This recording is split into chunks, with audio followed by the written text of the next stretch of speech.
revolves around trying to unpack this evergreenness in thicket. So why does a semi-arid environment maintain such a high biomass throughout the year when dropping leaves seems like a safe option? So a plant's leaf habit, which is how long it retains its leaves and when it sheds them, is often framed as a binary choice between two survival strategies. One option is to be deciduous and drop your leaves at the onset of the dry season. So you'll stop growing, but you'll also stop losing water. So this strategy is effective at just waiting out the dry season. On the other hand, you could be evergreen and retain your leaves the whole year. So you have to maintain some level of function, but you also have to find ways to deal with unfavorable conditions. So we have this really strange system that's very dry, but somehow it maintains a high biomass throughout the year, despite sporadic rainfall and many droughts. But why do these species not just drop their leaves? So the answer to this question begins with thicket's unusual climate. So thicket has very non-seasonal rainfall, which is the result of a complex interplay between summer and winter rainfall zones. So as a result, intra and interannual rainfall variability is very high, and in any given year, there's a 1 in 4 chance that the total rainfall received will be less than 80% of the long-term average. Droughts are very common. They can occur at any time, and they can stretch across multiple years. So this is very different to a dry season that we'll see in a seasonal environment like a savanna. And rainfall is also very sporadic. So thicket has rainfall peaks generally in spring and autumn, but we don't see any seasonal growth patterns in thicket. So I wanted to explore evergreenness versus deciduousness, and I started a review with a broad search on evergreen versus deciduous species as a functional trait or drought strategy on a global scale. And this search came up with 645 papers, which I then extracted the study regions and assigned them to broad climate zones. So this search revealed a very strong geographic bias where half of the studies were from subtropical regions, temperate regions contributed about 20%, tropical 16%, and despite covering a vast proportion of Earth's land surface, arid and semi-arid regions only contribute 5% towards this literature. So the results of this broad search highlight the fact that semi-arid and arid systems are generally underrepresented in leaf habit research globally. So I then went ahead and did a more focused search, explicitly targeting leaf habit as a drought strategy in semi-arid and arid environments. And shockingly, this search only came up with 38 papers. So after I screened those 38 papers, this reduced to 21. And then I looked at the distribution of these studies and found that there were only 2 studies from Africa. So together, South Africa and Kenya combined is less than 10% of the global total of leaf habit research in semi-arid and arid environments. So there are 2 studies. This is not nothing, but it is shockingly, it's a small amount for Africa, which is dominated by these dry systems.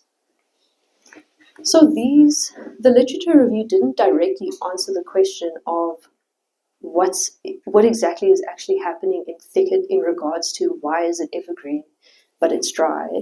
But the literature did tell a story about 2 alternative ways of dealing with water limitation.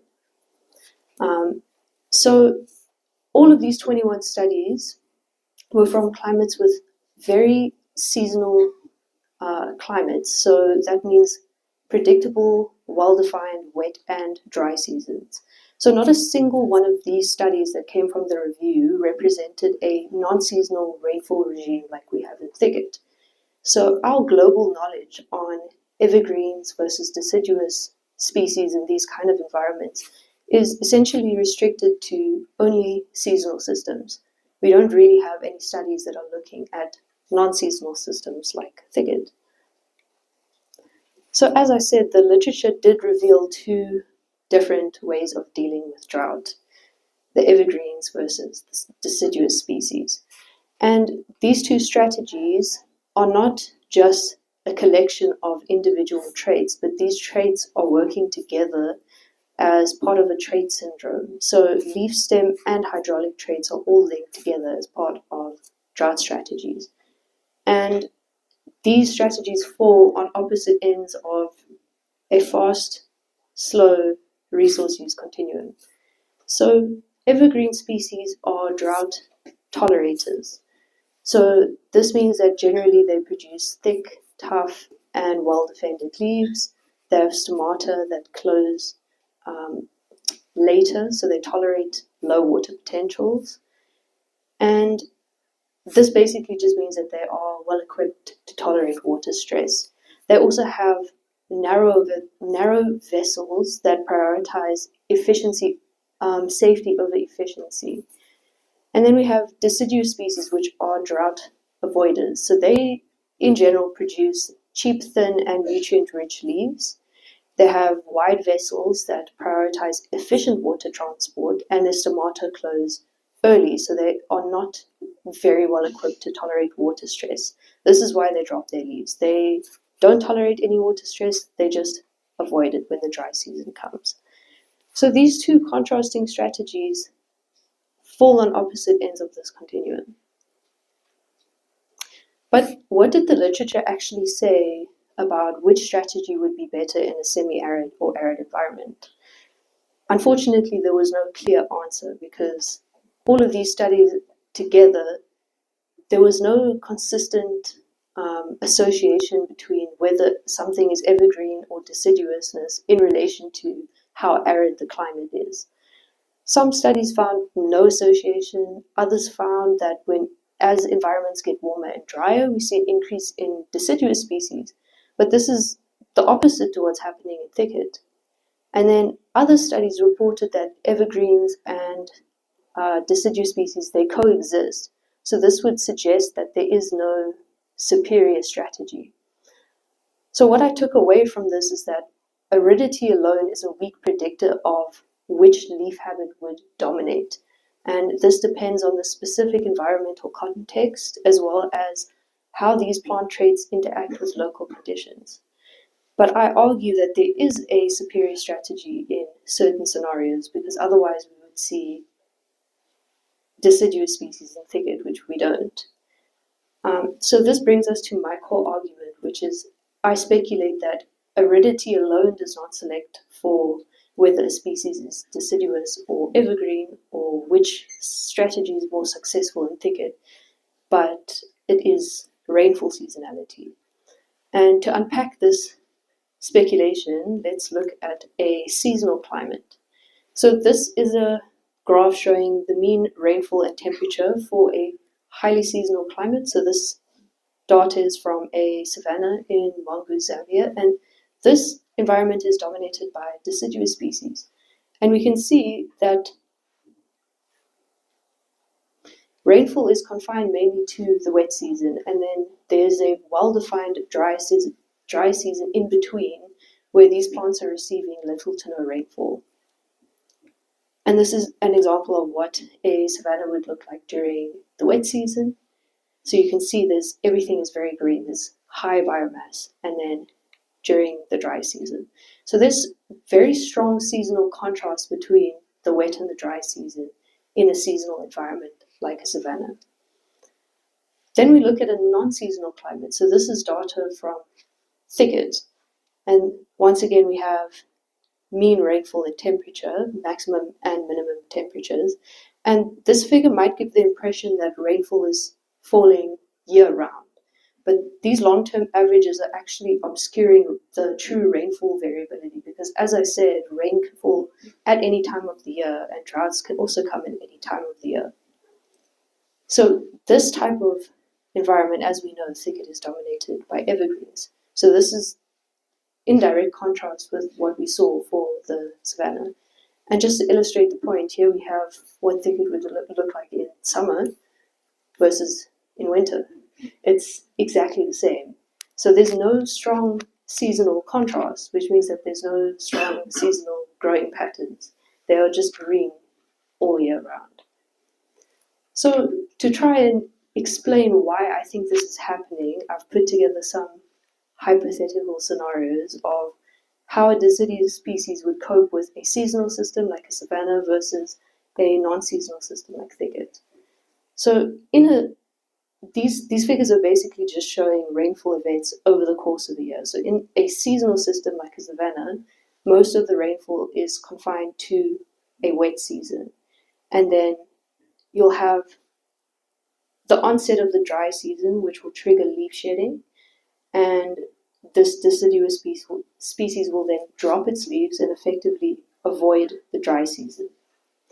And then we have the same deciduous species in a non-seasonal environment like thicket. And if you have a period of, like a wet period that's now followed by a drought, and this triggers that deciduous species to drop its leaves, and this short drought is then followed by subsequent rainfall events, that plant can't utilize the water. So it's effectively inactive for periods where it could be productive because it's dropped its leaves. So this dynamic is exactly what makes deciduous species successful in seasonal environments, because they have a reliable trigger that tells them when to drop their leaves and when to regrow them. And these windows of opportunity in thicket then become very small, and responding to one trigger like this could be premature and disadvantageous in the long run. And this is now the same scenario but for a evergreen species. So in a seasonal environment like a savanna, an evergreen would retain its leaves the whole year, but it would have to tolerate a very long period of drought. And in a non-seasonal system like thicket, this is where they have the competitive edge, because since they have their canopy the whole year, they are just waiting and ready to respond to any rain pulse any time of the year. So they're just operating at like a conservative rate year round, and then any rainfall event, they can utilize that. Just to make a note that these are speculations, and that the literature didn't directly answer this question, but this is what best fits in my understanding. And then if you retain your leaves the whole year in a dry system, you need to have ways to tolerate this drought, to be able to tolerate sometimes very extended droughts.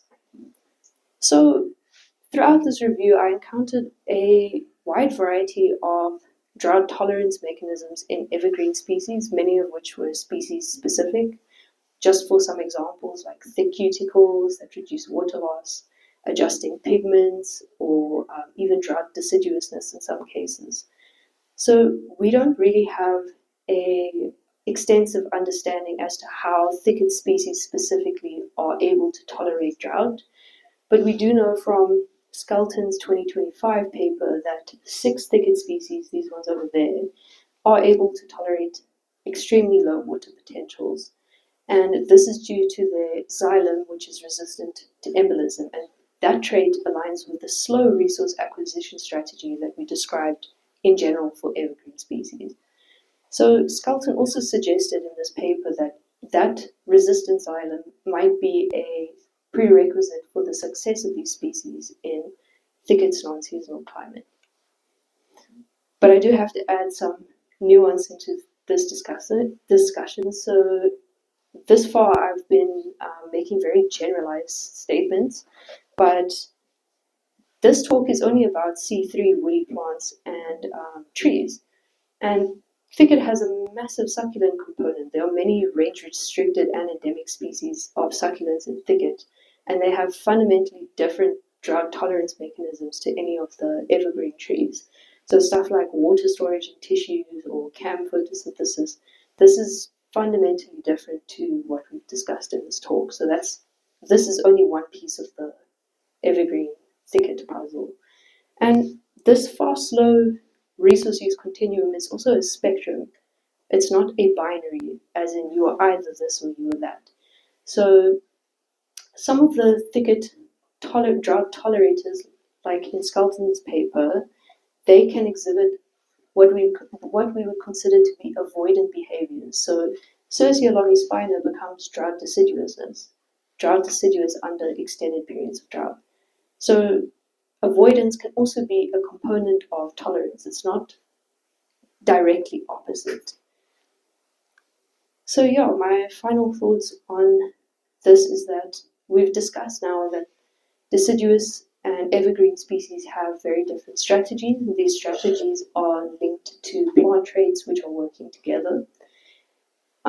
But there's no existing study that directly explains why thicket is evergreen, and we lack understanding as to how they are actually able to tolerate drought, because we know they maintain their leaves and they have to maintain some level of function throughout the year, but we don't know the exact drought tolerance mechanisms of these C3 evergreen trees and shrubs. And just from looking at the literature, our current understanding has three major biases. The first one is geographic, where most of the studies from that broad search were not from semi-arid or arid regions. It leans more towards subtropical or tropical regions. And then there's also a regional bias, because Africa is severely underrepresented in this type of research. And finally, there's also a climatic bias, because every single study I looked at from semi-arid and arid regions, they were all from highly seasonal systems. We don't have a single study looking at a non-seasonal system like thicket. So this is what makes thicket unique, but there is no current explanation. So I put forth this hypothesis that makes the most sense for me after I looked at all of this, which is that in semi-arid and arid environments, rainfall seasonality is the critical filter, not aridity. So deciduousness is favored in seasonal systems, whereas evergreenness is favored in non-seasonal systems.